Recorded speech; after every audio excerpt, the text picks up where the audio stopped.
लोकतंत्र का महापर्व लोकसभा चुनाव 2024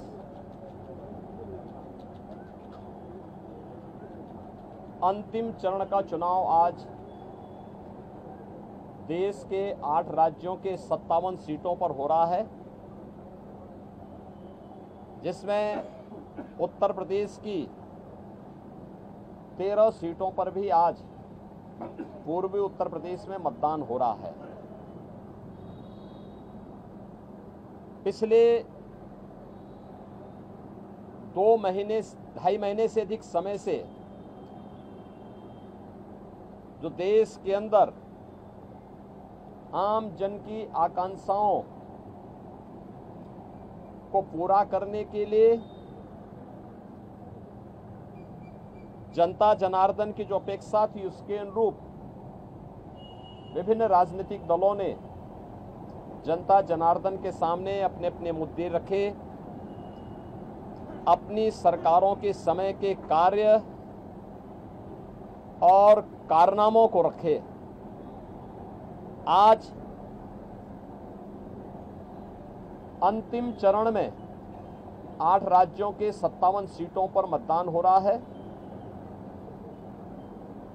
उत्तर प्रदेश की भी इन 13 सीटों पर जो हमारी पूर्वी उत्तर प्रदेश में महाराजगंज, गोरखपुर, कुशीनगर, देवरिया, सलेमपुर, बलिया, घोसी, गाजीपुर, वाराणसी, चंदौली, मिर्जापुर, रावड़सगंज, ये सभी सीट्स हैं। इन सब पे इलेक्शन प्रारंभ हो चुका है। मौसम की विपरीत परिस्थितियों के बावजूद भी मतदाताओं ने जो उत्साह दिखाया है, मैं सबसे पहले उन सभी मतदाताओं के प्रति हृदय से आभार व्यक्त करता हूं जिन्होंने लोकतंत्र के प्रति अपनी आस्था को व्यक्त करते हुए भीषण गर्मी में, टेम्परेचर इस समय 50 डिग्री के आसपास जा रहा है, जो संभवतः कई वर्षों के बाद और कई दशकों के बाद इस प्रकार की स्थिति हम सबको देखने को मिल रही है। लेकिन इस सब के बावजूद भी जनता का उत्साह कम नहीं है, बल्कि वह और भी मजबूती के साथ देश के अंदर नई सरकार गठन करने के लिए सरकारों के कार्यों का, कुछ सरकारों के कारनामों का अवलोकन करते हुए आज उसका मूल्यांकन कर रही है और उसके अनुसार मतदान भी कर रही है। हमारा मानना है कि देश के अंदर जो समर्थन प्राप्त हो रहा है उसको ध्यान में रखते हुए हम कह सकते हैं कि 4 जून को जब जनता जनार्दन का फैसला आएगा तो देश के अंदर आत्मनिर्भर और विकसित भारत के लिए विरासत भी और विकास भी, गरीबों के प्रति संवेदना भी, युवा पीढ़ी के उज्जवल भविष्य, जिन लोगों ने और जिन पार्टियों ने, जिन सरकारों ने काम किया है उसको पूरा आशीर्वाद प्राप्त हो रहा है और जनता को सुखद अनुभूति होगी, देश को सुखद अनुभूति होगी कि मोदी जी एक बार फिर से प्रचंड बहुमत के साथ सरकार बनाएंगे। उत्तर प्रदेश इसमें अपनी भूमिका का निर्वहन करेगा पूरी मजबूती के साथ। 10 वर्ष में बदलते हुए भारत को 7 वर्ष में डबल इंजन सरकार के द्वारा एक नए उत्तर प्रदेश का दर्शन कराया है, जिसमें सुरक्षा और विरासत के साथ साथ विकास के एक नए युग में उत्तर प्रदेश ने प्रवेश किया है। यह एक सुखद अनुभूति उत्तर प्रदेश वासियों के लिए, यहाँ के युवाओं के लिए, यहाँ के किसानों के लिए, यहाँ की बहनों और माताओं के लिए, बेटियों के लिए, व्यापारियों के लिए, समाज के प्रत्येक तबके के लिए सबका साथ और सबके विकास की भावना के साथ मोदी जी के नेतृत्व में जो कार्य हुआ है, मुझे लगता है कि जनता जनार्दन का वह आशीर्वाद मोदी जी को, भारतीय जनता पार्टी को पूरे देश के अंदर प्राप्त हुआ है, हो रहा है। और आज 7वें चरण में भी पूरे देश के अंदर जो उत्साह देखने को मिल रहा है। अभी प्रातःकाल मौसम बहुत सुहावना है।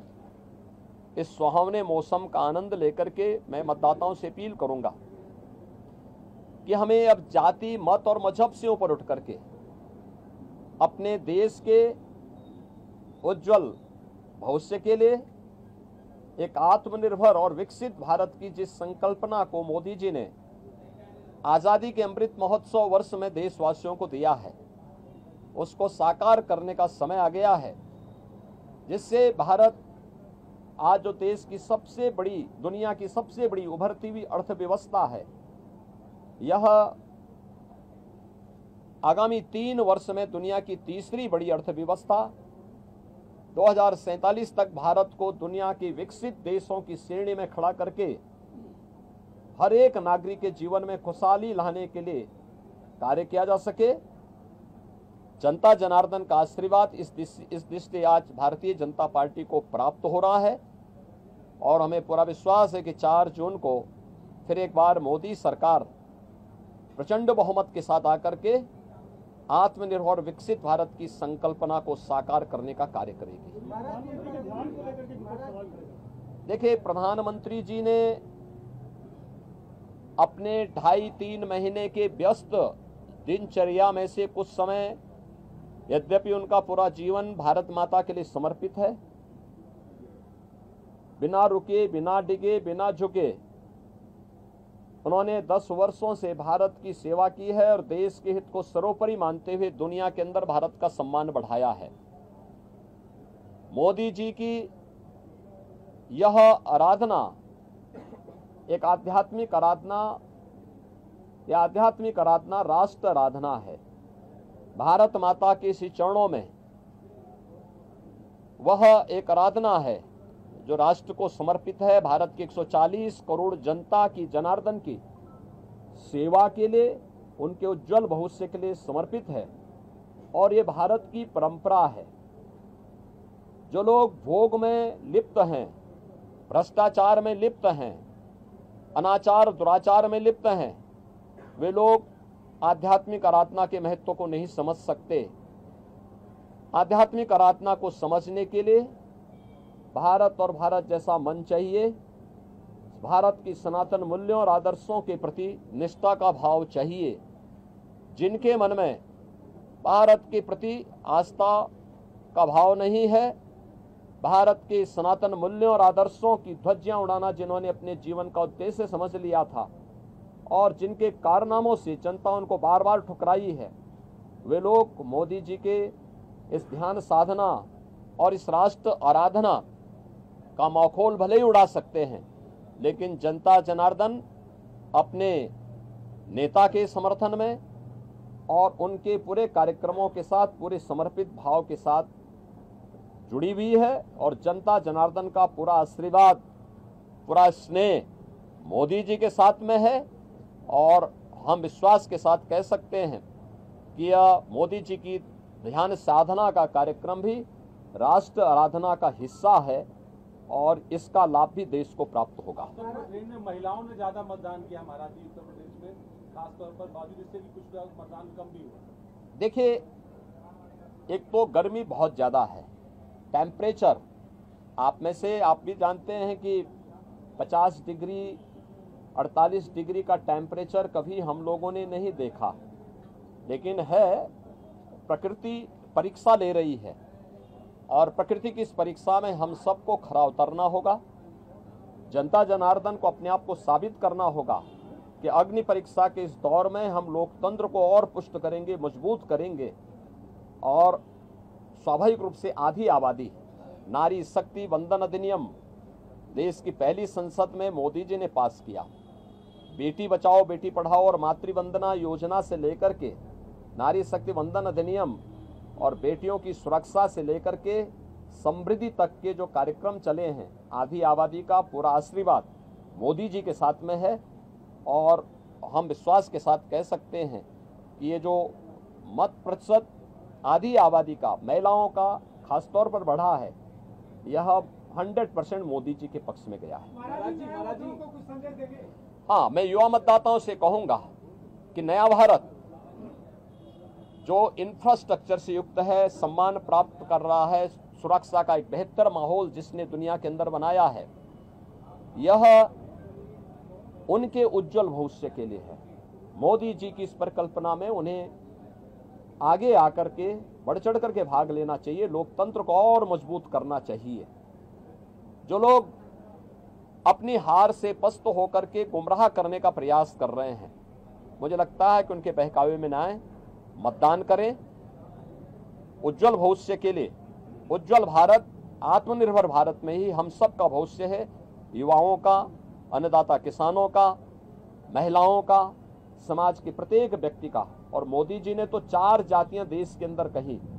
उन्होंने कहा देश के अंदर केवल 4 ही जाति है, उसमें से एक युवा है, एक महिला है, एक गरीब है, एक अन्नदाता है। इन 4 वर्ग को प्रतिनिधित्व करने के लिए मोदी जी ने देश के अंदर जो कार्य किए हैं उसको ध्यान में रखते हुए जनता जनार्दन उनको अपना पूरा आशीर्वाद देगी। धन्यवाद। INTI जो अलायंस है, आज वो एक रिव्यू मीटिंग कर रहा है। रिजल्ट्स आने से पहले ही आज पूरे दल बैठेंगे और साझा बातचीत करेंगे। ये वे अंतिम बार बैठेंगे, क्योंकि 4 के बाद ये जितने दल हैं उतने उसमें फाड़ होने वाले हैं। दोनों एक दूसरे के ऊपर दोषारोपण करेंगे, एक दूसरे को गाली देंगे। अच्छा है उससे पहले एक बार ठंडाई पी लें, जिससे गाली गलोच कम हो। महाराज जी, अखिलेश यादव ने ट्वीट किया है और कहा है कि वोटर जो है सतर्क रहे, धांधली का आरोप लगाया। देखिए, दोषारोपण किसी पे तो करना ही है। जिनको प्रदेश में 80 सीटों पर चुनाव लड़ने के लिए वोट जो है कैंडिडेट नहीं मिले, तो आज किसी पे तो लगाना था। ईवीएम पे यानी ईवीएम पे दोषारोपण करते करते थक चुके हैं। अब वह इस प्रकार का आरोप लगा रहे हैं। अरे यही प्रदेश है, लोकतंत्र का ऐसा माहौल मत उड़ाओ। यही प्रदेश है। कौन नहीं जानता है कि इनका लोकतंत्र में कोई निष्ठा नहीं है। ये हल्ला बोल के माध्यम से अराजकता पैदा करने वाले लोग हैं। माफिया सरगनाओं को, अराजक तत्वों को और आतंकवादियों को अपने गले का हार बनाने वाले लोग हैं। और ये लोग इस प्रकार की बातें करते हैं, बड़ी हास्यास्पद बातें होती है। चुनाव निष्पक्ष हैं।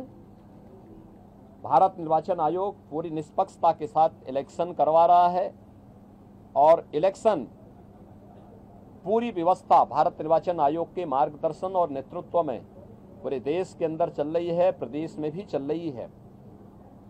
भारत निर्वाचन आयोग जहां पे कहीं भी कोई शिकायत मिलती है त्वरित एक्शन लेकर के कार्रवाई भी करती है। लेकिन समाजवादी पार्टी की चूंकि लोकतंत्र में निष्ठा नहीं है, बाबा साहब भीमराव अंबेडकर और उनके द्वारा बनाए गए संविधान का हमेशा इन्होंने अपमान किया है। दुर्दांत माफिया और आतंकवादियों को शागिर्द वाले लोग, इनसे लोकतंत्र की बात, इनके मुंह से ईमानदारी की बात, इनके मुंह से कोई कार्य शुचितापूर्ण तरीके से हो जाए, ये बहुत हास्यास्पद लगती है। और इसलिए जैसी करनी वैसी